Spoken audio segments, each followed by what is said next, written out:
raconte. Christophe Ondelatte. Je vous raconte aujourd'hui une histoire dans le chaos du 11 septembre 2001 à New York. L'histoire de Bruno Delinger, un Français. Il travaillait au 47e étage du World Trade Center et vers 9h moins le quart, en levant la tête de son bureau, il a vu l'avion foncer sur lui. Europe 1, Christophe Ondelatte.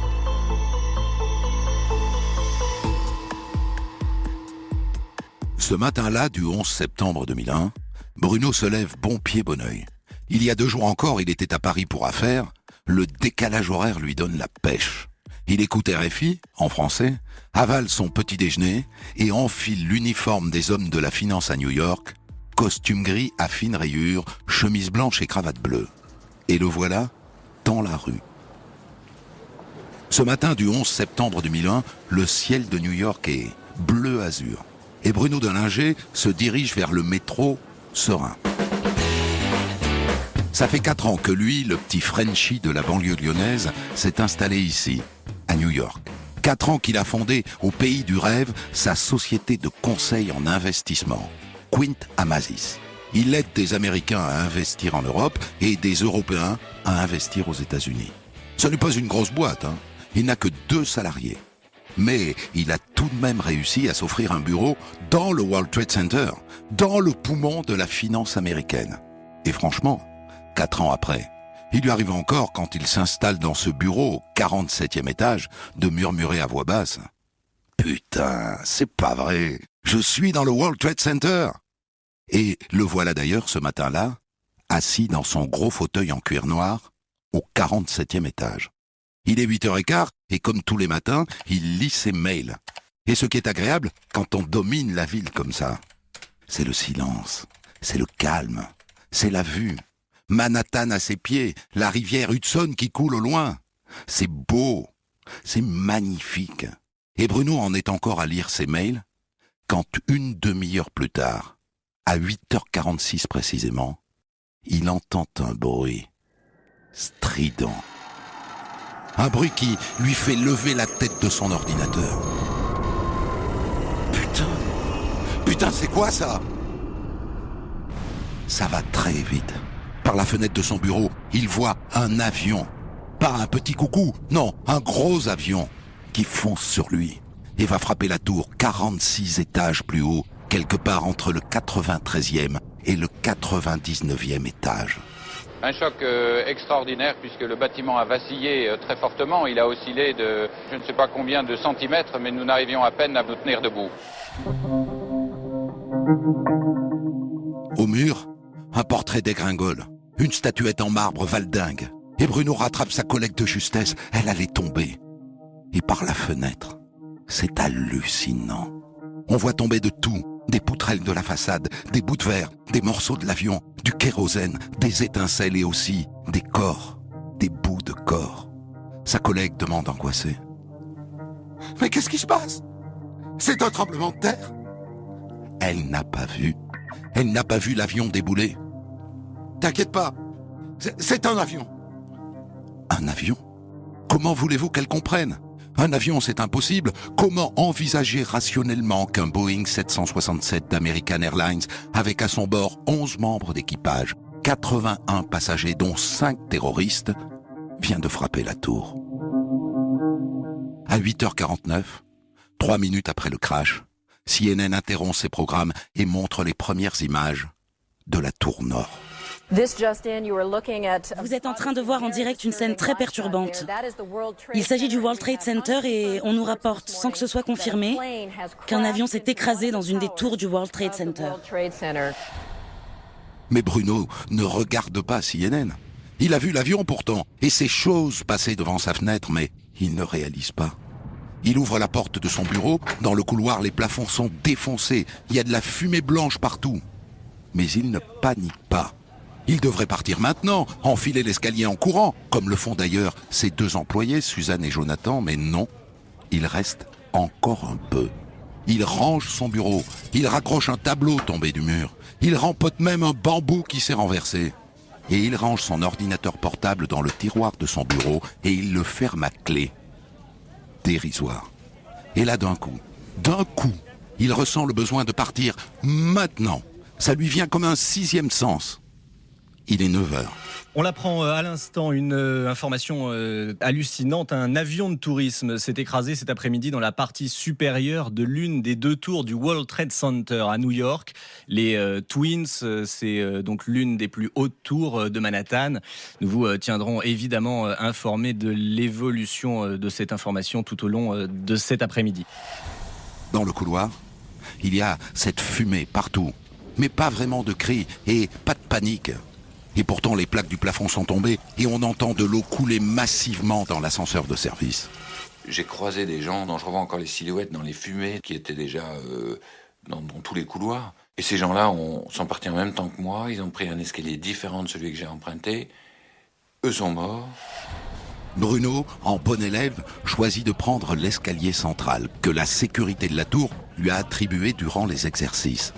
Et le voilà au milieu d'une Babylone humaine, dommé de femmes de toutes les couleurs, de tous les âges, de toutes les nationalités, qui, comme lui, s'enfuient, descendent dans le calme.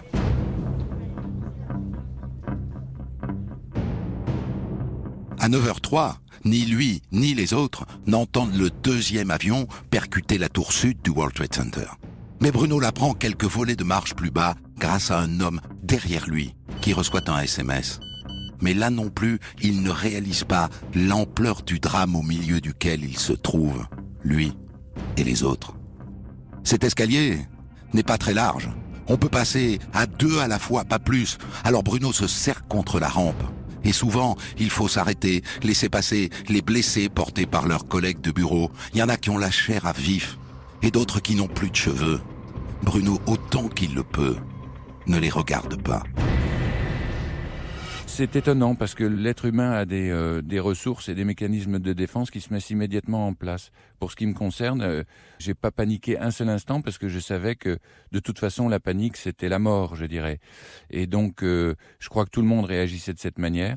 On descend, on se contrôle et on essaye de penser aux autres parce que il y avait des cas beaucoup plus sérieux encore que nous-mêmes qui descendions intacts. À un moment, Bruno appelle Victoria, sa femme. Il tombe sur son répondeur et il lui dit tout simplement « Ma chérie, si tu as ce message, ne t'inquiète pas. Un avion s'est écrasé sur le World Trade Center, mais nous sommes en train d'évacuer. Je serai bientôt dehors, ne t'inquiète pas, je te rappellerai. Je t'embrasse. Je t'aime, ma chérie. » La descente se fait dans le noir ou presque. La seule lumière est celle des blocs de secours lumineux. Exit, en rouge. Ils clignotent toutes les 10 secondes comme des stroboscopes. C'est stressant. Et puis il y a cette odeur entêtante de kérosène. Ça a été une très longue descente qui faisait une 50aine de minutes dans des escaliers qui bien sûr étaient surchauffés, surpeuplés. Donc vous pouvez imaginer cette espèce de chaos en même temps très organisé. Quelques étages plus bas, des agents de sécurité font circuler des bouteilles d'eau pour se rafraîchir. Il est 9h29. Bruno est toujours pris au piège de la tour nord. Il ne sait rien de ce qui se dit dehors. Il n'entend pas les mots à cet instant précis du président George W. Bush. Aujourd'hui, nous vivons une tragédie nationale. 2 avions se sont écrasés dans le World Trade Center, dans ce qui semble être une attaque terroriste contre notre pays. J'ai parlé au vice-président, au gouverneur de New York, au directeur du FBI. J'ai ordonné que toutes les ressources du gouvernement aillent aux victimes et à leurs familles et de conduire une enquête approfondie pour trouver ceux qui ont commis ces actes. Le terrorisme contre notre pays ne sera pas toléré. Et maintenant, je vous propose d'observer une minute de silence.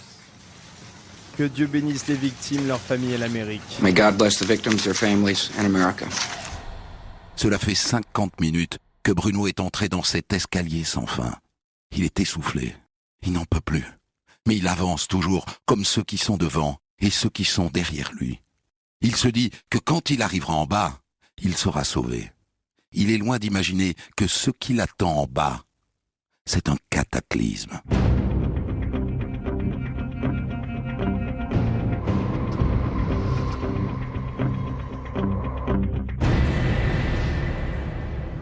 À un moment, après 50 minutes de descente, Bruno se met à patauger dans l'eau. Et ça, c'est un bon signe. C'est le signe qu'il est arrivé en bas, au bout. Et il est là, le bout. L'escalier central débouche dans le hall du World Trade Center. L'endroit est méconnaissable, dévasté. On dirait qu'il y a eu un bombardement, une scène de guerre. Des policiers sont postés tous les 20 mètres qui crient en montrant la sortie. Il y a les sirènes qui hurlent, la plus fine des extincteurs qui tombent du plafond, le centre commercial désert, rideau baissé, et puis cet escalator qui mène à la sortie, à l'air libre. Et voilà Bruno Delinger sur Church Street, au milieu des camions de pompiers, des voitures de police, des ambulances garées dans tous les sens, des gyrophares partout, et les sirènes. Bruno choisit de s'éloigner. Il remonte Church Street. Et là, il se retourne pour voir sa tour, la tour nord. Elle est en feu. De grandes flammes oranges dévorent les derniers étages. Une épaisse fumée noire s'échappe dans le ciel de New York. Il fait encore quelques pas. Et il se retourne à nouveau. Et là...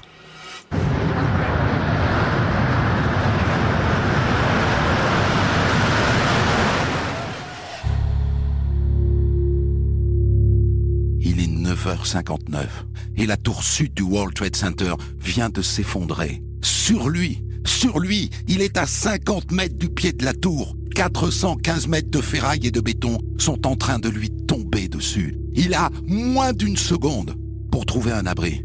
Une agence bancaire où parfois il retire de l'argent. Il y a des piliers, il y a un auvent. Peut-être que ça suffira. Il atteint l'endroit pile au moment où la tornade de poussière, de cendres, d'acier, de pierres, de papier, de corps humains s'abat sur lui. Maintenant, planqué derrière un pilier, il a du mal à respirer. Il va s'étouffer. Il va mourir. À ce moment-là, il trouve dans sa poche un filtre dérisoire, un morceau de sopalin humide qu'un sauveteur lui a donné tout à l'heure, dans l'escalier. Alors il le plaque devant la bouche.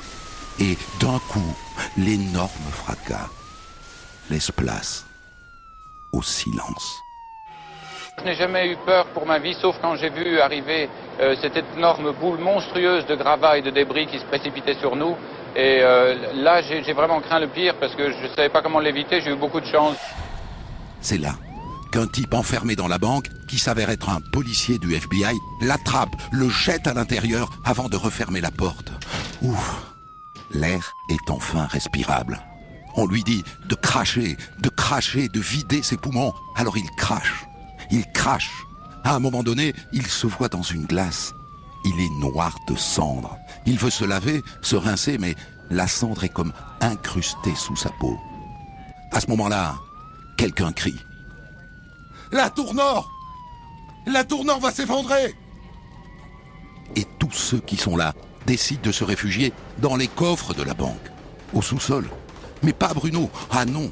Si la tour les engloutit, il ne veut pas mourir dans un coffre. Alors il reste là. Il se rapproche des vitres et il regarde sa tour s'effondrer sur elle-même. Il est 10h28. Et là, comme vous pouvez le voir, la seconde tour du World Trade Center, le haut de la tour est en train de s'effondrer. Mon Dieu.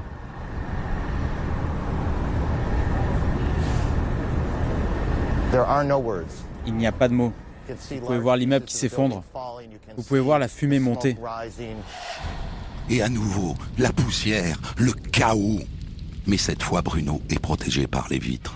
Tout ce quartier est un champ de guerre, quoi. C'est absolument invraisemblable. Je crois que c'est surtout, du point de vue émotionnel, la peine que l'on éprouve pour tous ces gens qui sont restés dans le bâtiment. Et tous ces gens-là sont morts. Un cataclysme lui passe, là, sous les yeux. Et il pense à son bureau, à cette boîte qu'il a construite depuis 4 ans et qui lui file sous le nez, en cendres. Il pense aussi à ce roman qu'il a écrit il y a des années, parce qu'il écrit aussi. Ce roman qui se termine par une scène d'apocalypse, l'effondrement de 2 tours de cristal. Prémonition. Quand le nuage de poussière se dissipe, Bruno décide de quitter son refuge, de quitter cette agence bancaire, de partir loin. Et l'un des gars du FBI lui dit « Maintenant tu rentres chez toi. Avant, tu passes à l'hôpital, hein. Tu te fais faire une piqûre d'anthrax. On sait pas quelle saloperie il y avait dans cet avion. Une piqûre d'anthrax? Le type envisage qu'il y ait eu une bombe chimique dans l'avion. Comme un robot, Bruno débute alors une longue et lente remontée, tout seul, à pied, dans les rues de New York, dans une détresse infinie. Il voit des gens serrer des inconnus dans leurs bras. Lui, il aurait tellement envie de ça, mais il n'est qu'un zombie couvert de cendres. Personne n'ose l'approcher. En marchant, il tripote sans cesse son téléphone portable. Il voudrait appeler sa femme, ses parents, mais ça ne passe pas. C'est là que 2 femmes qui travaillent dans une agence bancaire toute proche lui font signe. Are you okay? Are you okay? C'est bête, mais cette main tendue, Bruno s'effondre en larmes dans leurs bras. Elle l'amène dans leur agence et une fois encore, il tente d'appeler sa femme Victoria. Et une fois encore, il tombe sur sa messagerie et il lui laisse un message. Il est vivant. Et il reprend sa route, toujours comme un robot. En vérité, il le dit dans son livre. Il ne se souvient pas très bien de ce moment-là, de cette longue marche jusqu'à chez lui. À 11h30, il est chez lui. Et tout de suite, il appelle ses parents en France. C'est sa mère qui décroche. Elle était dévorée par l'angoisse. Et puis, c'est Victoria qui appelle. Il écrit dans son livre « Nous ne parvenons pas à nous parler, vraiment ». Et ensuite, il retire son costume couvert de cendres. Il le retire délicatement pour ne pas en mettre partout. Et il recueille un peu de cendres qu'il met dans une petite boîte en plastique. Fétichisme d'un survivant. Fétichisme d'un miraculé. On travaille dans des bâtiments dont chaque matin, ou dans lesquels je me rendais chaque matin, en levant la tête, je sortais du métro, je regardais cette masse d'1,5 demi-kilomètre contre le ciel. Je me disais, mais quelle merveille! Et ça semblait indestructible. Et voilà, ça s'est effondré. Et vous savez à quoi Bruno passe son après-midi? La puissance de vie de l'être humain est incroyable. Il passe son après-midi entière à appeler des amis pour savoir s'il n'aurait pas un bout de bureau à lui prêter pour se remettre au boulot. Vite. Moi, ce qui m'a sauvé la vie, c'est que justement j'ai été seul et que pendant plusieurs heures, dans la solitude, je n'ai pas eu la pitié des autres, la tendresse des autres, et que donc j'ai été obligé de me durcir.